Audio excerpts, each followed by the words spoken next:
வணக்கம் மக்களை, சற்று முன் வெளியான மிக முக்கியமான தகவல் என்ன அப்படின்னு பார்த்தீங்கன்னா, தமிழகம் முழுவதும் ரேஷன் அட்டைதாரர்களுக்கு தமிழக அரசின் முக்கிய உத்தரவு.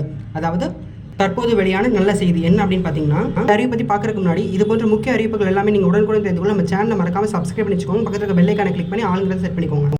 அதாவது தமிழகத்தில் அரசிடமிருந்து வழங்கக்கூடிய மகளிர் உரிமை தொகை ரூபாய் 1000 அதிகாரப்பூர்வமான அறிவிப்பு என்னன்னா, தமிழகத்தில் குடும்ப தலைவிகளுக்கு மாதம் 1000 ரூபாய் உரிமை தொகை வழங்கும் திட்டம் 2023ஆம் ஆண்டு செப்டம்பர் மாதம் முதல் செயல்படுத்தப்பட்டு வருகிறது.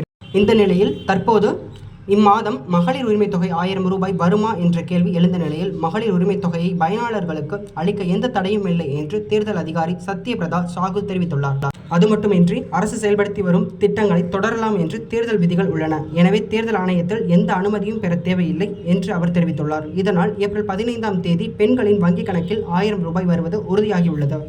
தேங்க்ஸ் ஃபார் வாட்சிங் திஸ் வீடியோ. இது போன்ற முக்கிய அறிவிப்புகள் எல்லாமே நீங்கள் உடனுக்குடன் தெரிந்து கொள்ள நம்ம சேனலை மறக்காம சப்ஸ்கிரைப் பண்ணிக்கோங்க. பக்கத்தில் பெல் ஐகானை கிளிக் பண்ணி ஆளுங்களை செட் பண்ணிக்கோங்க. Thanks for